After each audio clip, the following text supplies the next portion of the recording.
This episode is proudly supported by Pepe Sayer Australian Cultured Butter. At Pepe Sayer, we focus on quality.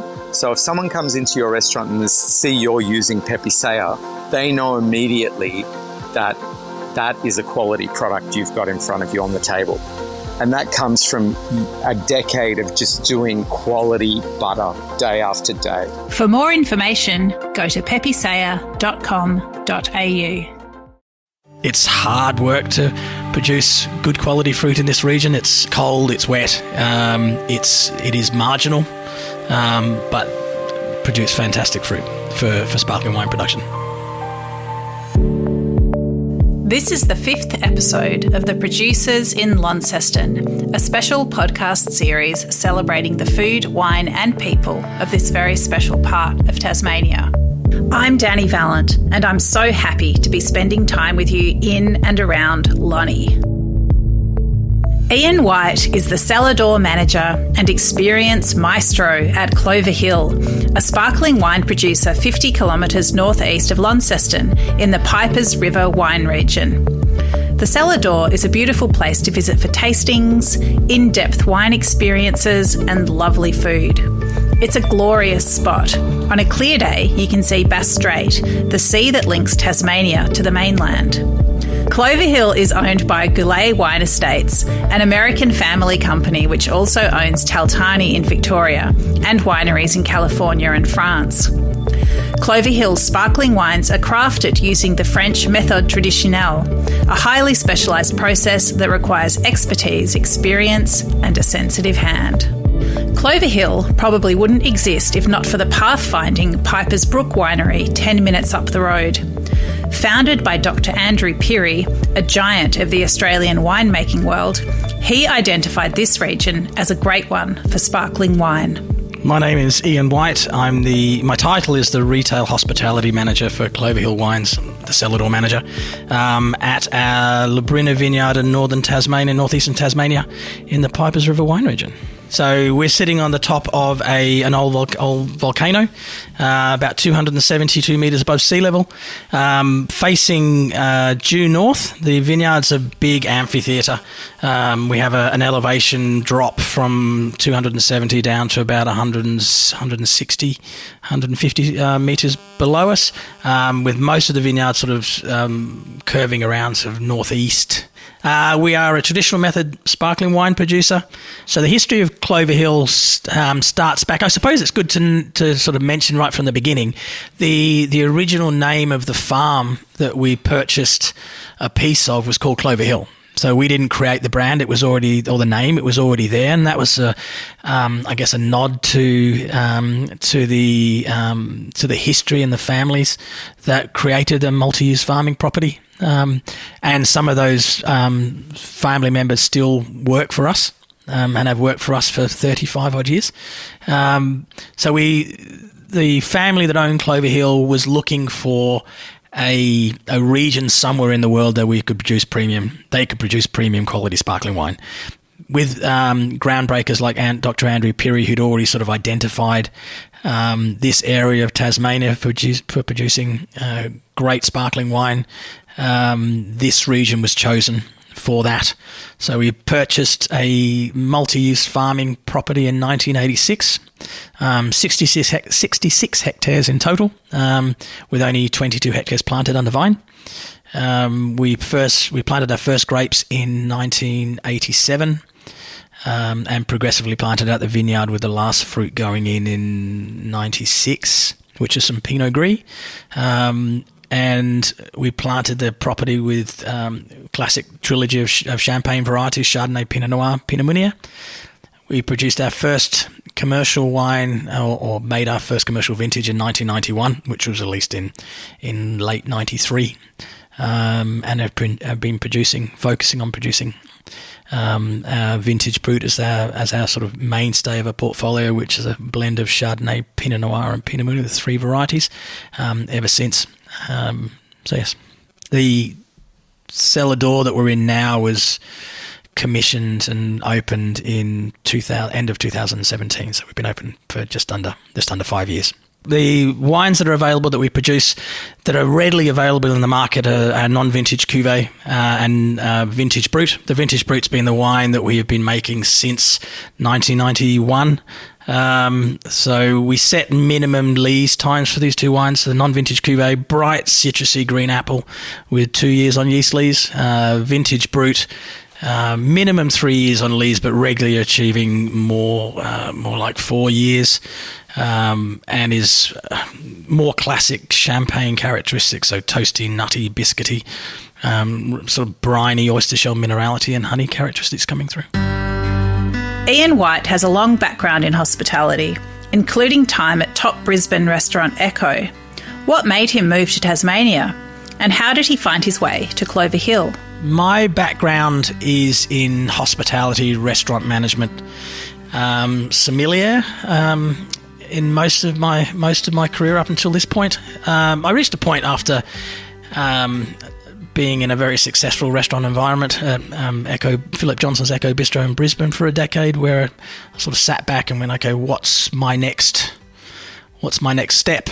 I realised that what I really wanted to do was work directly for a wine company, or in a wine region, which I hadn't been able to do. I met Dr. Andrew Pirrie in 1997 when he first released the Pirrie Sparkling for Piper's Brook, and maintained that relationship. He reached out to me in 2007, said would I be interested in moving to Tasmania to manage the then Tamar Ridge Estate cellar doors, and that was too good an opportunity to pass up. After being down here for about 10 years, I then sort of heard that Clover Hill was investing in a fairly substantial cellar door direct-to-consumer facility, an experience-based facility. So again, that looked like a way too good an opportunity to pass up. So I reached out to the management of the company, and I've been here now for 5 years. Tasmania is well known for sparkling wine, and this northern part of the island is especially appreciated for soil, terrain and climate. Clover Hill is part of a cluster of respected wineries in the region. This region was identified early on, sort of late 60s, early 70s, by people like Dr. Andrew Pirrie as being ideal for the production of sparkling wine. So we get very high acids, even in Tasmanian terms, very high acidity, which means great longevity and brightness in the finished products. Sparkling wine is produced all over Tasmania. And great sparkling fruit is produced all over the state. There are a couple of very well-known brands, us being one of them, that are known for the production of sparkling wine. Jantz being one of them, and House of Arras being the other. It's an interesting conversation about the region, I suppose. The northeast of the state where we are is cold and humid, which are very similar growing conditions to Champagne in France, which is one of the reasons it was identified. South of the state is cold and dry, probably produces more consistent quality fruit, I suppose, but all the benchmark wine regions around the world are marginal. So the great vineyards of Bordeaux, great vineyards of Burgundy are not necessarily renowned for being the easiest places to grow premium quality fruit, and this region's exactly the same. It's hard work to produce good quality fruit in this region. It's cold, it's wet, it is marginal, but produce fantastic fruit for sparkling wine production. Many great wine regions around the world are marginal, so a long-term commitment is more about mindset and rolling with the slings and arrows than sitting back and waiting for bounty. Wine production or growing grapes in this region is always difficult. It's no different vintage to vintage depending on conditions. I think it was a quote by Natalie Fryer, who's a well-known winemaker from the region. She learned a long time ago not to fret about what's happening in the vineyard in any growing season because you can't control it. It's agriculture. So ultimately, you run the risk of things being wiped out at any given time. But if you go and speak to producers in Burgundy, a third of a Burgundy harvest is destroyed every year. as a result. So it's just the nature of agriculture in general. You have to roll with it. You have to deal with what it is. And that's the nature of the beast. I've been in Tasmania for 15 years now. No vintage has been the same. It's not a consistent, regular, easy to do thing, but it's high risk, high reward. The cellar door at Clover Hill sits above a valley and is oriented to the vines running down the hillside. The offerings here go beyond mere tastings to in-depth guided experiences that enrich and educate. I was lucky enough to do a dosage masterclass with Ian, adding sugar to base wine to try to create the right sweetness. Let's just say the more I tasted, the harder the exercise became. Yeah, in the cellar door, we focus really heavily on education, communication, and demystifying the winemaking process. Because there are very few producers in Australia that just produce traditional method sparkling wine, most consumers don't actually have had the experience of actually tasting a lineup of sparkling wine. So first of all, we try to immerse them in the actual process so they understand what the terminology means. It can be a little daunting looking at the terminology that's used in traditional method sparkling wine. So we try and help them understand that a little bit better so they get a little more confidence in the quality of the products. We do a range of experiences from tutored sort of mini masterclass as a standard tasting through to dosage masterclass where we walk you through the actual process of finishing off sparkling wine through to back vintage museum benchmark tastings as well, where we give you a look at current vintage and older vintage wines, so you can see the evolution of sparkling wine as it ages. Again, most consumers don't necessarily think about sparkling wine as a wine that ages well, but they are exceptionally long-lived in the right conditions. Also, food and wine matching masterclasses, hands-on, up to your elbows in the vineyard experience as well, if you want to get your hands dirty and do some pruning and work with the vineyard crew. So, yeah.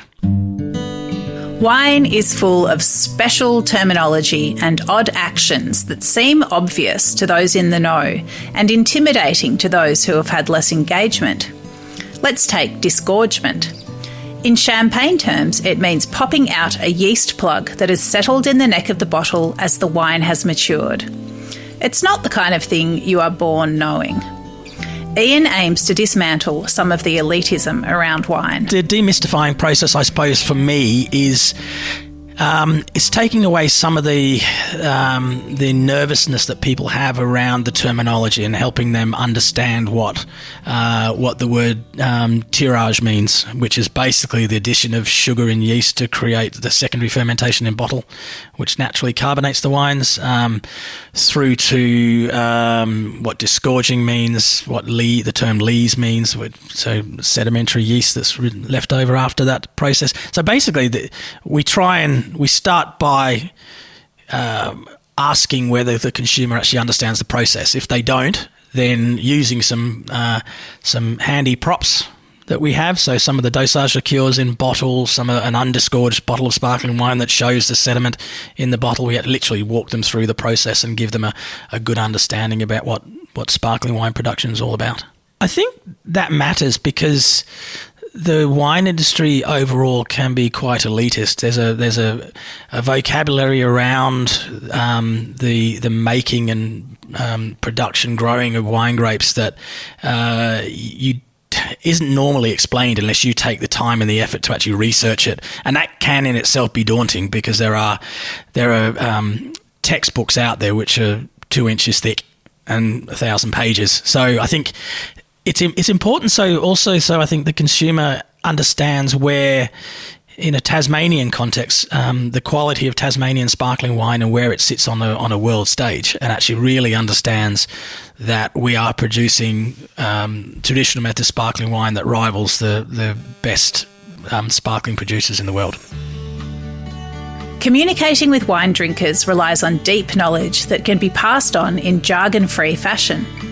How does Ian make sure that he has the right information on hand? The modern wine professional needs to be approachable.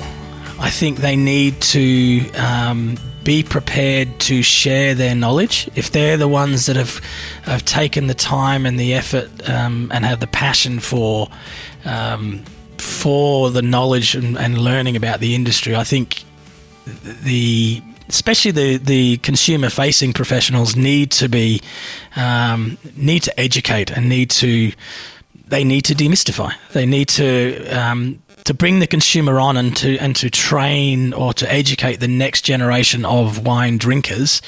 They have to pass on knowledge. I think has always been, and I think Tasmania as a whole at this point, there's a separation between production and communication. There's a separation between how you learn about making wine and growing wine grapes to how that is communicated to a consumer. I'm a big advocate for training pathways, career pathways for the consumer-facing professional as well as the production-facing. I make it very obvious to staff and myself that I need to understand the process intimately, from viticultural, the growing of the grapes, what the seasonality of the vineyard is, right through to the actual winemaking process as well. So I'm always talking to the guys in the vineyards, talking to the winemakers, filling in blanks in my knowledge, using their terminology. So you need to get into the vineyard and speak to the guys who are actually doing the pruning in the middle of winter to actually use their words, so you can actually then communicate that in an engaging way to the consumer. Everything at Clover Hill is about creating an experience, from the architecture to the personnel to the structure of the offering. Ian hopes it sets people up for engagement, enjoyment, and a tailored journey at any level. The light bulb moments that I like to see in customers are experiential as well as knowledge-based. The way our cellar door facility has been built, when you first drive up into the car park, it actually is a spectacular building right from the very beginning. So it already sets the scene for an experience that feels like it's going to be different. It's not. It's sort of randomly pops out of the middle of the nowhere in a very rural part of Tasmania. When you walk down the pathway, you come to a comparatively small door compared to the facade of the building. You step through that door and you just open up to a 20-metre expanse that looks north towards Bass Strait across the vineyard. I think that's step one. I think you see a visceral sighing and changing of mood when consumers walk through the door and they sort of go, wow, this is something special. And then I think it's about being engaged. It's about engaging the consumer and being excited about communicating the knowledge and the passion that we have for traditional method sparkling wine. So sitting down, asking the questions, and there are no stupid questions in the wine industry. I think allowing people to ask questions that they've probably been gagging to ask for years, but no one's actually ever taken the time to listen to them or giving them the forum to ask those questions, and they're not making them feel inferior if they don't know the answers themselves. And that's, I think, the most enjoyable thing for me. Admittedly, we need to be able to communicate on all levels. So it's sort of hopefully from a high-end master of wine perspective, if you're dealing with people with significant knowledge, but right down through to every consumer. You need to be approachable. You never know who the next consistent buying consumer is going to be. So you've got to be open to everybody. There's quite a few questions that people ask that the assumption is made because of the way that traditional method sparkling wine is I suppose, put out into the market by champagne producers. What does brut mean? Brut means dry. A lot of consumers just assume it's actually it's a style of wine rather than a dryness. Vintage and non-vintage is another really interesting one that consumers don't necessarily understand the point of non-vintage wine. In the Australian market, non-vintage wine is perceived as a lesser quality product. That's not the case in Champagne. Some of the great wines out of the Champagne region are non-vintage wines. We prefer to view them as multi-vintage, which is the whole point. And then there's obviously terminology things, dosage, tirage. There's lots of little steps in the process that people need clarification on. So I don't think there are any dumb questions. It's more just no one's ever bothered to take the time to explain it to them. Marketing has made champagne a must at celebrations, but the obsession with clinking glasses has obscured the wonders of matching sparkling wine with all kinds of food, from canapes all the way to petit fours. The approach to sparkling wine and food, or sparkling wine as a celebratory drink, I think has been driven by the champagne industry. They have high volume, massively high volume production. So the way to get people to consistently buy champagne and cut through, I suppose, into the other styles in the market is to make it, okay, every time you have a special celebration, whether that's a birthday or Mother's Day or Christmas, then you go for a bottle of champagne. It keeps them consumers buying champagne all along. From a food matching point of view, sparkling wine is an amazing product to match with food. The beauty of sparkling wine, it's delicate, it's complex, but has massively high acidity. So it allows you, if you think about it in the appropriate way, it allows you to match sparkling wine with things like duck and pork, matching a sort of our vintage brut with a nice piece of fatty roast pork. That acidity just cuts through that fat beautifully. Something like beef, people assume that beef is a heavy meat product. It's only heavy and rich because people put sauces on it. If the beef itself in isolation, if you think about something like a tartare, is actually really quite sweet and delicate. It's not a heavy product at all. So I think it's changing the mindset a little bit, how you approach it.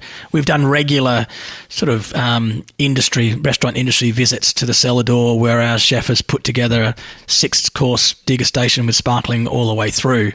And it surprises me that a lot of sommeliers have never done a sparkling wine match dinner. It's whether or not it's not conventional, I suppose, because there aren't too many producers in Australia that just make sparkling wine. We've got at the moment 8-9 wines in our portfolio, and they're all quite diverse. So it's. I think it's easy to do, but that's easy for me to say sitting where I sit because I do it every day. But I think it's more just people try to do conventional things. So they will do sparkling with an oyster at the beginning of a meal, then they'll do maybe something light and delicate with Riesling, and then slowly as the wines get heavier, they will increase the heaviness of the product that they're serving with that food. But I think, there's massive diversity, and especially then you're getting into aged wines as well. Ian White loves sparkling wine for sure, but what drives him in his work at Clover Hill? I love communicating. I am very passionate about the product, but I'm also really passionate about talking to people and explaining it to people and getting people engaged in the product, because it's quite unique in the way that I think we deliver the experience. If you ask my wife, she tells me I just like to talk a lot, but I think the best way to instill passion into a consumer who's taking the time to visit your cellar door is to be passionate about communicating about it. People will buy something if they're engaged. If you try and sell to people, I think you get yourself into sort of a potential spiraling situation of discounting and trying to chase the market rather than being very clear about who you are and what you are and engaging with people. And I think that's the same with any sort of produce. I mean, if you look at some of the producers around this region, they're all extremely passionate about what they're making, as a result, what they're growing, what they're breeding. As a result, the consumers are engaging with them. When no one's out there really trying to heavily hard sell, because first and foremost they're passionate about what they're doing. And I think it's the same. It's the same with Clover Hill as a brand. It's you're trying to get a discerning consumer that wants to be engaged with a brand that separates us from the bigger mass market wine sales. Clover Hill is part of a community of wine producers, but it's both broader and deeper than that. Ian outlines his perspective on the food and wine scene in this special part of Tasmania. This part of the state and Launceston, Tamar Valley overall has a really diverse range of produce for the region. I think Hobart and the southern parts of the state possibly get a bit more publicity than the northeast of the state, but in the north, it's really has its roots in agriculture. So there's everything from chestnuts, truffles, great cheeses, gourmet mushrooms now, beef, lamb, pork producers, free-range pork producers, hops, all sorts of things. There's also great potatoes. There's poppies, garlic, saffron, you name it. Everything's sort of grown right here. I think the future for this part of Tasmania is only just beginning. At this point, as a wine industry, I suppose, the conversation at the moment on a sort of a higher level is still about Tasmania as a wine region, rather than the individual regions within Tasmania. That's not really being communicated yet on a statewide level, I think. So I think as the more consumers become more engaged with the state and the different regions within the state and start to realise there is some major diversity in microclimates from north to south to east to west in the state, more people will start to search out different experiences. We're very lucky up here because there's a range of different experiences that people can have, ranging from premium food and wine through to adventure with places like Derby, Blue Derby, the mountain bike trails. There's fishing, there's hiking, there's you name it. Ian White is more than a cellar door manager at Clover Hill. He's a mediator and a guide, finding visitors where they are on their sparkling wine journey and helping them find their way to where they want to go next. Along the way, he's an accidental ambassador for Northern Tasmania, sharing its stories and produce, enriching and deepening the engagement with local for those who visit the region.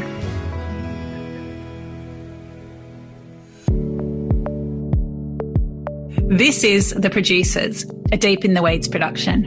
I'm Dani Valent. Stay tuned as we talk to some of Australia's best farmers, makers and growers. Follow us on Instagram at Producers Podcast or contact us via deepintheweeds.com.au.